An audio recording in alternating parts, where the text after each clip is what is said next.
Recuerden que las boletas para el Mundial de Fútbol Sub-17 de la FIFA, Mundial Femenino, ay Dios mío, muchachitas que juegan bien, Dios las bendiga, están en FIFA.com y también en tuboleta.com, si no me equivoco. Chequen bien, son baratísimas, 300 pesos las boletas. Ayer había muchos estudiantes de escuelas, de academias de fútbol.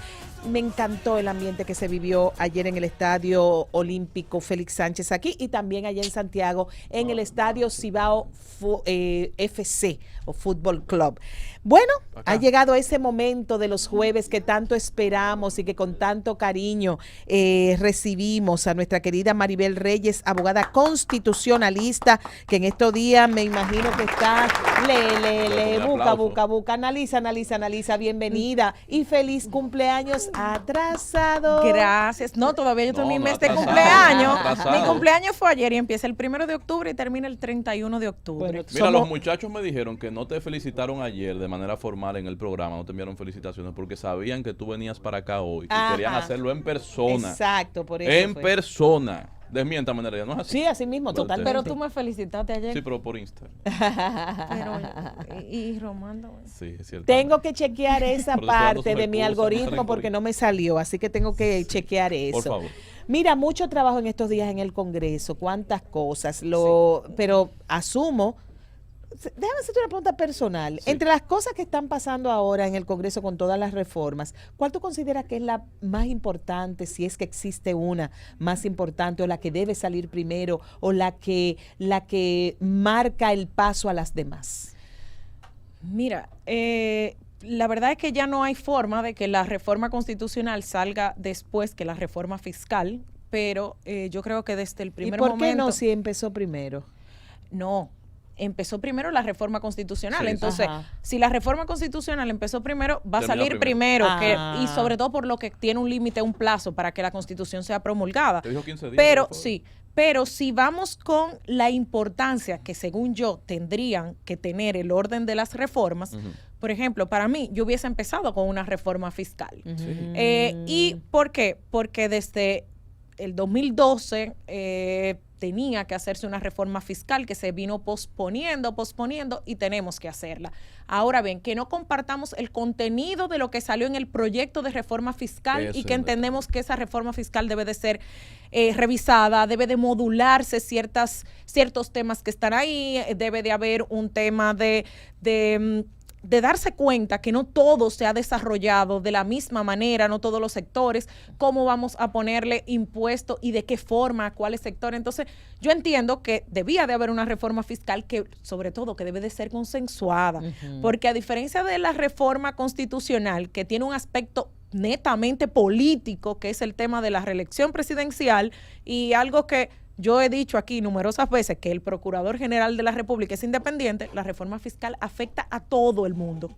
Al que es de un partido político y aspira a ser presidente. Todos somos consumidores. Todos. Eso es una locura tan grande, doctora Nereida, que se supone que la devaluación te indica que en vez de mover hacia abajo el rango, por ejemplo, de las viviendas que pagan IPI, tú debes moverlo hacia arriba. Hacia arriba, claro. ¿Por qué? Porque se supone que el poder adquisitivo es cada día menor, la inflación, y una vivienda que ayer, por ejemplo, el tope es 9 millones y pico, ¿verdad?, para pagar IPI hacia arriba.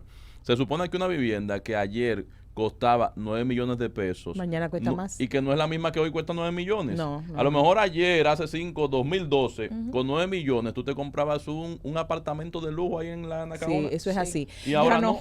Yo no sé si, y esta parte no la he leído y no sé si lo del IPI contempla la edad de la persona que vive allí. Siempre me llama la atención que una persona, un pensionado, un jubilado, 70 años, 75, ya no está percibiendo una fracción de lo que ganaba, está en su casita que duró 20 años pagando y de repente le dicen, tú tienes un IPI aquí pendiente de esta casita que tiene patio y jardín porque hace 30 años que la hizo 40. El IPI no contempla una edad para el pago, o sea, se contempla el inmueble. Sí. O sea, tú pagas por el inmueble. Quien vive ahí ya no es la persona que produce como producía hace 30 años. Mira, son o sea, esa es una de las pocas cosas que han salido. Yo creo que el IPI, porque muchos pagan IPI porque la gente sabe lo que es una vivienda y la importancia que tiene una vivienda en el factor social de la persona, creo que es lo que más ha salido.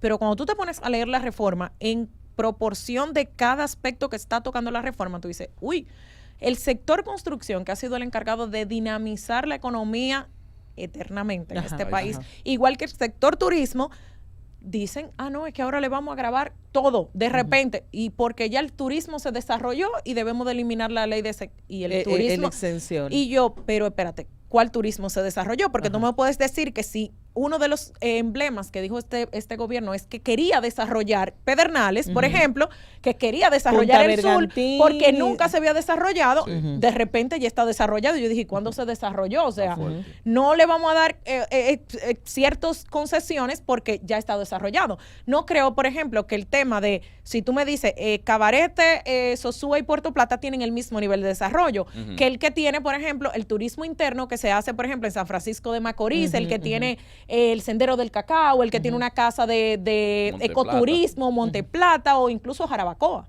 O sea, no podemos decir que ese turismo que estamos viendo ahí, o por ejemplo, Samaná. Ocoa, que está ahora chulísimo, que la gente sube a Ocoa, pero Ocoa está empezando. Empezando a desarrollar, pero por ejemplo, Samaná, el desarrollo que tiene, por ejemplo, Samaná no es el mismo desarrollo que tiene Punta Cana, Bávaro, o sea.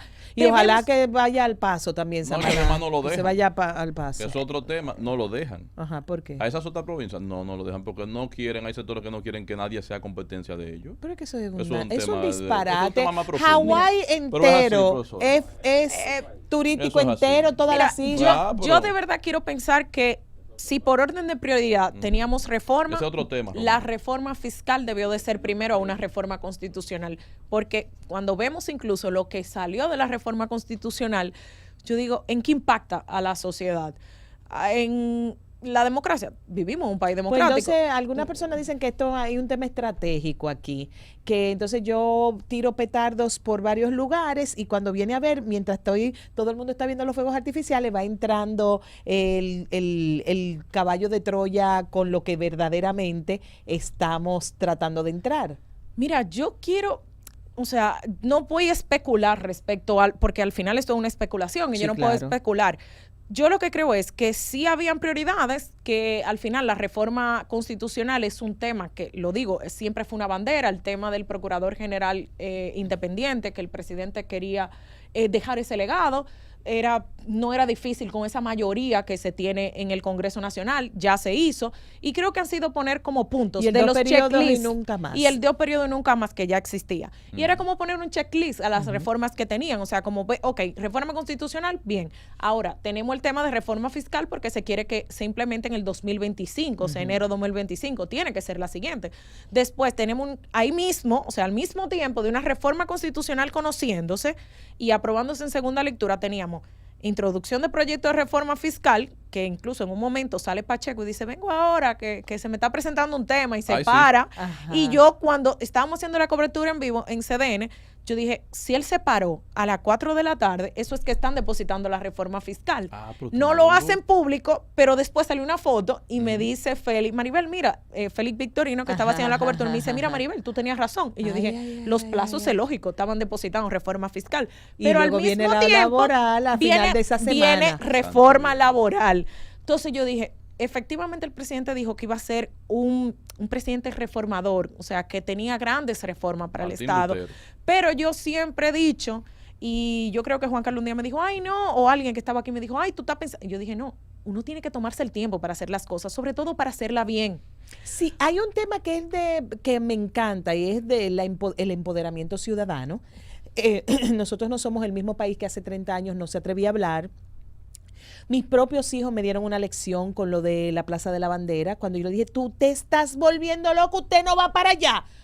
Me miró mi hijo varón, ahora tiene 27 años, y me dijo, ustedes no lo hicieron, nos toca a nosotros. Muy bien. Y ya yo había hecho mis marchas de Marcha Verde, que me siento muy orgullosa de haberlo hecho, aunque me han dicho de todo, pero hay una deuda de la ciudadanía que nada más se acuerda de lo importante que es cada 4 años cuando te piden tu voto y te marean y te dicen cuánta cosa chula van a hacer con tu voto. Y no, pero ahora eso mismo es lo que se ha convertido y tal vez asumo yo que el presidente pensaría, vamos a hacer todo juntos para que toda la efervescencia social se haga de una sola vez, porque si no sé si se acuerdan, en los años 80 se vuelve ingobernable. Van a haber muchas reformas que cuando venga vas a tener efervescencia. O sea, es imposible que volvamos a introducir el Código ¿Se Penal. caerán algunas? Yo creo que no. Yo, por ejemplo, he escuchado a muchas personas que dicen la reforma tiene que ser retirada, se tiene que retirar la reforma. Yo no creo en eso. Yo creo que la reforma debe de ser modificada, debe de ser revisada, debe de ser ponderada, escuchar sobre todo a los expertos en materia económica, porque aunque uno hable de aspectos legales que tiene la reforma fiscal, son a los economistas que usted tiene que escuchar. Y cuando tú lees el proyecto de reforma, tú dices, esto efectivamente lo hizo un técnico, efectivamente lo hizo una persona que es versada en el tema, pero tú tienes que decir, ahora bien, este proyecto se aplica para la República Dominicana. ¿Tú no sientes que es un proyecto hecho por economistas? Sí, pero lo que pasa es que hay economistas que ayer yo hablaba con una persona y decía, hay algo que tenemos que tener en República Dominicana, que es el tema de aplatanarnos. O sea, tú puedes ser un economista y yo, por ejemplo, tú puedes venir muy de Harvard o de no sé dónde, allá, y el premio Nobel de Economía ganó por esto, pero cuando tú lo traes para acá, tienes que aplatanarlo. Y lo digo, a mí, incluso en Derecho, me ha pasado de que cuando he escrito o hago informes técnicos jurídicamente que no tienen, o sea, escribe de esto, cuando lo pongo y empiezo a citar y cuando yo misma lo leo, digo, esto me van a entender dos personas. Porque esto es imposible que me entiendan a un jurista en República Dominicana con mucha experiencia, porque no se aplica, o sea, no se adapta al sistema jurídico dominicano. Entonces, asimismo, aunque tú lees el proyecto, tú dices, sí fue un proyecto de un economista, tal vez necesito un poco más de dominicanismo en ese proyecto. Eso por una parte, pero está la otra de la confianza de la gente en que se vaya a hacer exactamente lo que ahí dice. Vamos a suponer, en el mejor de los casos. Tú ganaste con ¿cuánto por ciento las elecciones? 54 por ahí. 54. Hay un 54% que te quiere dar el beneficio de la duda. ¿Cómo nosotros podemos tener la garantía de que lo que ahí dice se va a convertir en mejoras para los hospitales? Donde el otro día fui a dar una charla a uno y no había una mascarilla que me pudieran regalar. Cuando llegué fue que dije, ay, no traje mascarilla. Busqué. Llegué al sitio de la charla, di la charla y me fui sin mascarilla, porque nadie tenía. De que se vaya para en un hospital bueno de este país. Que se vaya para la Policía Nacional, sí, que se vaya para el transporte, educación. que se vaya, que eso no sean solo palabras.